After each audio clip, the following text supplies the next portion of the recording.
Hello, everyone, and welcome back to the Fight Me Bro betting show. This week, we are breaking down to UFC Fight Night. Jack Hermansson versus Marvin Vettori. That's who it is. Caught that real quick.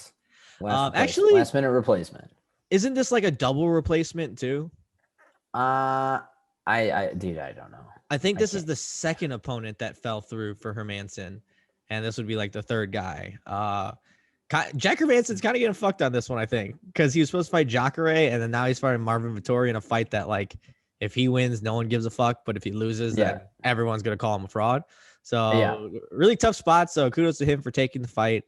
I mean, with Yeah, the James Bond get up, nothing's impossible. that's very true. So I have 5 bets in 4 fights. Nick has 3 bets, so I'm gonna get started. First up, I'm going with, I think, third from the top. It's going to be the Montana De La Rosa versus Talia Santos fight. I was going back and forth on this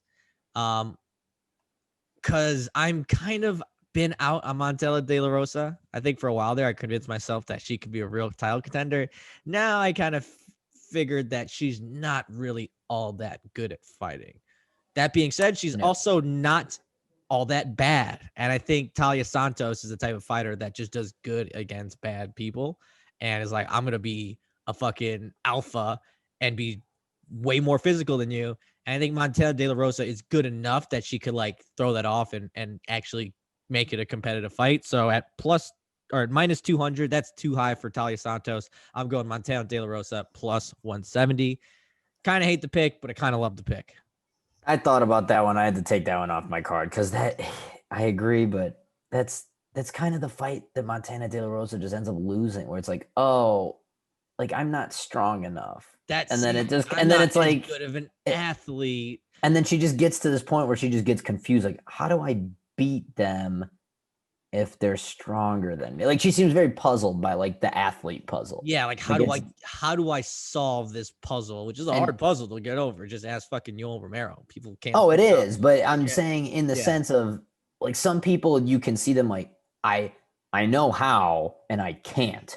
With her, I always feel like she runs into these athletes and then she just gets deer in headlights in the sense of offense stops wrestling because she knows she's just going to get side chucked to the cage and doesn't really throw a whole lot of I don't know. That's why I was like, at first I was leaning away from it, but then I saw the line. I'm like, at 2-1, I'm like, this definitely seems like the type of fight at that. Like if Talia Santos goes in there and like can't immediately just throw her around, she's gonna be like, oh fuck, how do I actually have a real fight where I'm just not like the total hammer? So it's gonna end up being like a close fucking loss for Montana De La Rosa, and I'm gonna be like, well, not a bad value pick, and I'm going to convince myself that I just capped it correctly, and that's why fighting sucks because there's statement no loss. Spreads. Yeah, statement loss. Right.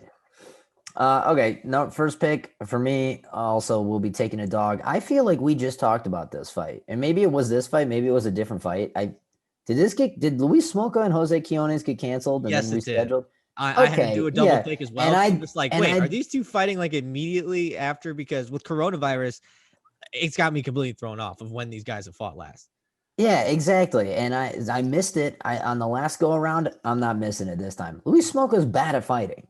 Like we've established this. Mm-hmm. And so if I'm going to get Quinones at an underdog spot, I'm going to take him, which is a common thread on my card here, actually, if you, as we'll see in a minute. But yeah, Luis, like he's just not good. Like he loses to bad people. And he gets one win. Who did he just choke out? He just submitted somebody, and like all of a sudden we're back on. Because I remember when he first came in the scene, wasn't he was like almost undefeated or something, right? And then everyone was sucking his dick. And he just like starched a couple people, and it was like, holy fuck, Luis Smolka. And then there was a whole lot of just like 4 losses in a row. Yeah, like ugly losses too. I saw this one and I checked it to see if it had happened, and then totally forgot to put it on my card. So that's on me. But I like Quinones here. It's just people can't get the they just picture the Sean O'Malley. That's the only reason why he's a dog here. He should. Yeah, which is fine with me because that's easy. But Luis Smolka just not good at fighting. Yeah, no, I second that. All right, on to my next pick. This one I actually have 2 bets for it. It's going to be in the OSP versus Jamal Hill. I don't know if I pronounced that. I think it's Jamahala. Jamahala. Okay, that's or Jamahal. Now you got me thrown up. Jamala sounded fun at first. Jama Hall. We'll call him Hill. All right. Jamal. So It might honestly. Jamal. We're getting into dicey territory here, but it might just be Jamal. Jamal. We'll call him Jamal. I don't know. Jamal Hall. Is it insensitive to say Jamal? No. I mean, the H, like, come on. Who names their son that close to? I mean, I'm not gonna bash his parents here, but like, no person just sees that name and is able to get it right the first time. No one. There's a lot going on there. The H is throwing you for a curve. So we'll call him Jamal. So OSP versus Jamal Hill. We have OSP as a dog against an up and coming, inexperienced, athletic fighter at light heavyweight. Give me fucking OSP and the points. Give it to me. Like, this is who OSP fucking beats. All the expectation in the world, a big athletic guy that's going to go out there. They're going to see this big, slow guy in OSP that's willing to take some hits. He's going to get fucking overwhelmed in the first like minute and a half. The guy's going to get gassed, and then OSP is going to come back and lay on him on top for a while. Maybe get a fucking choke. Maybe not. Maybe he got a decision. But I know, one, it's going over 1.5 rounds, and two, it's going OSP at plus 150.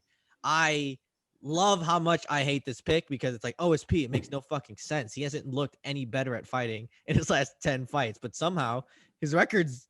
If anything, he's looked significantly worse at fighting in his last 10 fights. Yeah, but like his record hasn't really reflected it that much. He's kind of right where he needs to be in that OSP territory. And it's just the exact people try to feed a name to like these up and comers. It's like OSP, get it, like so many, like a lot of the really good people up there being OSP.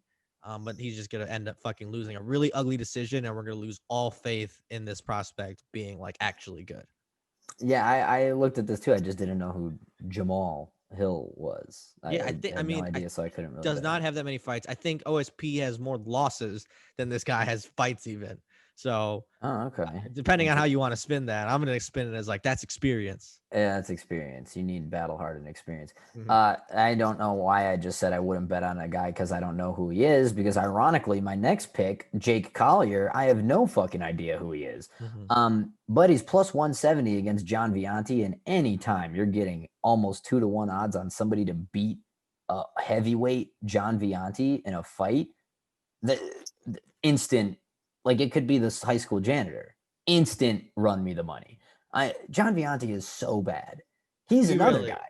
He's another guy that, like you said, with OSP, that zero skill progression in 7 years. And it's just like in like slight and subtle decline. It definitely not better, but every time it leaves you like, did he just look worse? Even in his wins and losses, like, has he looked worse? And I think the answer is yes. And I don't even know if it has to do with age as much as it has to do with like, he's just fighting dumber. He's just fighting dumber. He's just getting fatter. He's gone up 2 weight classes. Like he just keeps getting fatter because he likes getting fat. And the guy just clearly loves to eat spaghetti. So it's like, I don't know what to do with that except for it's making him bad at fighting. And then the other thing with him, like you were saying, it's just a slight decline. But I feel like John Vianti fights on a very consistent, let's call it twice a year schedule. So he's not banging out the Cowboy schedule where it's like, man, what a fall from. He fights just enough, but at the same time, not so much.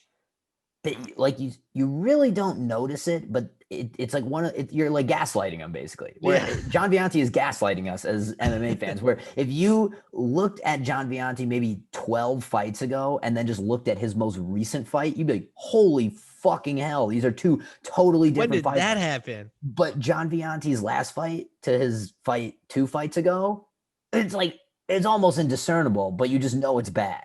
Mm-hmm. You know what I'm saying? But he just keeps getting worse. Jake, I don't know who Jake Collier is, but he's 2-1 almost, plus 170, 2-1 almost against Fatso John Vianti. I forgot about the heavyweight move. I forgot about the heavyweight move, or that would have been my card. He looked so fat in his last fight. Yeah, because he wasn't. It's not even one of these moves of like where people are like, I'm going up to heavyweight because the weight cut's killing me. It's like, this is the fat guy that's like, I didn't want to cut weight. And now that you're up there, you're like, man, I feel so much powerful. And it's like, no, dude, you're the same person. It's not like you were cutting weight before. It's all in your head. The Like only thing you are OSP, is I think rounder realized, and slower. yeah, OSP realized like him going up. He's like, yeah, no, I didn't unlock any more strength. Like I should be back down at fucking light heavyweight. Yeah. So Jay Collier, that's my next pick. All right, not bad. My last pick before the lock comes in the main event. Jack Hermansson has been my guy for quite a little bit. I've had quite a nice little streak betting on him, and I think he's like 4-1 in his last 5, and I think I bet on him every time. Yeah, he's looked really good. Has a pretty good resume. Really want to bet on him, but hate the matchup. Absolutely hate the matchup. I think this is me letting the MMA touts get in my head. I'm going Marvin Vettori at minus 140. Ooh. One, because of how much I love Jack Hermansson, and two, there's some pretty good, I guess, stats and evidence showing that Marvin Vettori is pretty hard to take down. And it's very hard to be like effective with taking him down and having any sort of success with ground and pound, keeping him down, finishing people that way. Like that's not how people beat Marvin Vettori. So it made me think, I'm like, well, does Jack Hermansson have any other possibility of beating Marvin Vettori if he's not taking him down, ground and pounding him, doing some sort of cool heel hook? And that answer is no. Jack Hermansson on the feet has looked very mediocre. I just, This it is pains me to true. say, but it's like he's been able to just bully people, take them down, and at least win enough rounds in like the Jacare fight for it to get him to decision or just finish it from the ground. So I don't trust him to do that. It kind of sucks for Hermansson, seeing that like resume speaking, this is probably one of his lighter opponents, but just matchup wise, I just don't see him winning this fight. I think Vettori over 5 rounds too. Yeah, give me Vettori minus 140. It's crazy that he's the favorite. Like honestly, especially seeing how MMA math goes and seeing like, oh, he's lost to Jacare. He beat Jacare and he beat Kelvin Gastelum. But I don't know. Still like Vettori here, minus 140. Yeah, so I'm gonna have to counterpoint you. Like I said, it's all people that are like I had to double check the lines. Yeah. Now I agree, tough matchup. Lock of the week's Jack Hermansson. Mostly because I agree with everything you said. Very difficult to take down. That said, the list of people here we've got Cesar Ferreira, Vitor Miranda, Andrew Sanchez, and Carl Roberson. I mean, Roberson's a pretty athletic dude. I know Ferreira's got pretty strong grappling, but that dude's already 35. Like he's getting up there. And my thing, and also Cesar Ferreira lost to Elias Theodoro, which is not great. I also have that in my notes. Elias Theodoro and Ian Heinisch. So I guess I'm just really trusting that Hermansson's just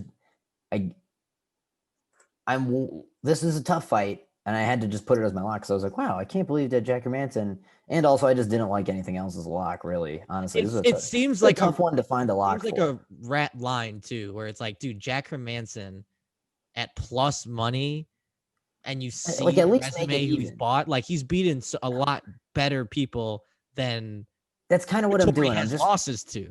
Yeah, and I'm just kind of going on strength of schedule here. Like this is Boise State against a 2-loss Ohio State team. Yes, and that's kind of what I'm doing. Good analogy with this pick right now because But that said, that's why it's a good analogy. Is this the Boise State Oklahoma game? Like, does Marvin Vettori just show up and is he like, I'm actually fucking good. Like, I'm not just beating these people because they suck. I'm beating them because I'm actually really good. And I don't think by any means it's going to be an easy fight. Like, I don't think it's like, oh my God, this line's so ass backward. It's not a Chukagian Antonina situation where Chukagian was like plus 300 and it was just, that was easy money. No, not at all. It's going to be tough, but I just got to give the edge to, like, that's what I'm doing. Strength of schedule. Jack Hermansson, like, he's just been in there with better guys. Like, Jack Hermansson's grappling is better than Cesar Ferreira's. Jack Hermansson's grappling is better than Andrew Sanchez. He was supposed to fight Darren Till before this, like that's why it's a horrible fucking like take for him because it's like, oh yeah, it's a name that's much lower below you and like a very physical guy that's like tough to grapple. And it's like, oh shit, like what if this, like, basically I'm just hoping this turns into a kickboxing match and who knows, even like Hermansson, like he hasn't shown me like he sucks on the feet. Like he's just Yeah, just not. I think Vettori probably has an advantage. Yeah, but I think Vettori has enough edge that if it goes 5 rounds like that, he could edge out a decision. So like I said, it's just this was one of the ones that like stuck out at me, like jumped out at me at first. I'm just like, damn, I'm gonna hammer Hermansson.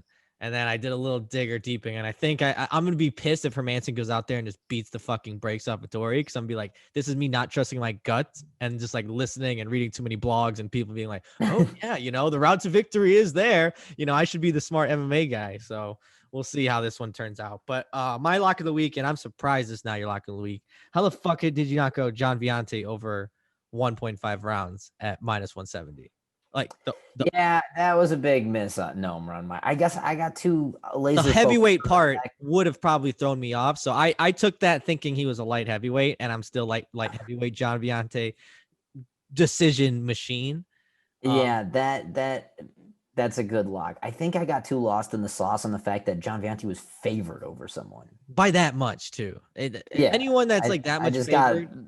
It's like you got booty blind, but I got booty blind by the underdog line. You got LeBron, and you got distracted by the big booty bitches Instagram account. And by that I mean the line on Jay Collier being an underdog. Yes, exactly. But yeah, over here, I think John Viante is gonna go out there, try to knock the guy out, fail, get really tired, and it's gonna be two sweaty guys just kind of going back and forth, trading 1s and 2s, and over 1.5. Easy. People are seeing, heavyweight over 1.5. Doesn't matter here. John Viante is going to stay John Viante. Just like it is as written in stone of it going over as it is John Viante eating a bowl of spaghetti immediately after this fight. Those are both just written in stone. So those are our picks for this week. Last week, how did we do? Did we clean up last week? I got the lock, but I only had 2 picks. I got the lock and then missed the other one. Oh, and we flip-flopped. Who was I'm totally blanking on the fights. Oh, Anthony. Yeah, it was Anthony Smith. So I had the over in that, which did not hit. And then I had the over in the Ostovich, which was the lock, which I barely got. Oh, yeah. So I had Ostovich wrong, but then I did have my lock in Anthony Smith. So, yeah, wasn't a whole lot of action, but there wasn't a whole lot of good fights on that card. So hopefully you like our picks a little bit better this week. You can find us at Below the Belt MMA. You can find me at Broliva, and you can find Nick at _a guy in a gi. Until next week, where we will be breaking down what card? Anything good? Next week's the Figueiredo, Tony Ferguson. That confirmed good shit. Are you sure? Are you sure yes. that's not? I just checked it today. Okay, I'm gonna be super pissed if it's in like 2 weeks, and I'm gonna be like, God damn it, you got my hopes up for nothing. It's December 12th. I thought it was December 19th. Okay. December 12th. Damn. December 19th is I think you're just too lost on the 19th is the one everyone's been talking about lately, because that's the Wonder Boy Jeff Neal shuffle with all the canceled fights and shit. Mm-hmm. So that one's not even horror. I'm looking at that one right now. Not great, but also not horrible. And then then we have like a 3-week break. How nice is that going to be? And then next week it's Moreno, Figueiredo, our girl Angie Hill's fighting again, Mac Truck, Chase Hooper, Billy Quarantillo, JDS, Ferguson Oliveira, Kevin Holland and Jacare, our girl KGB back. Wait, who in Jacare? Kevin Holland. Oh, so Kevin, because that's what it was. Darren Till fell out of the Hermansson fight. Kevin Holland was supposed to fight Hermansson. Kevin Holland got COVID, so then I didn't see that they rebooked him versus Jacare. Now that's a fucking talk about an interesting matchup. That is also our boy the Leech is fighting next week. Dude, we got some fights to look forward to. So next week confirmed good. There's actually fun shit to watch. So we've over under how many bets I have. The line is set. I'm looking at some. Right, yeah, 5 is pretty conservative. Yeah. I think there's a lot of goodies on next week, so it should be good. And a decent amount of people that I enjoy. Like, I either really enjoy betting on or really enjoy betting against. Like there's. God damn it! I love betting on MMA. I love betting on like exciting MMA. Like I'm on to Cincinnati already. Like this week's a lot. This is like a little appetizer to next week's the meal. So let's gear up, guys. So we'll see you guys next week. Until then, peace out. Lights.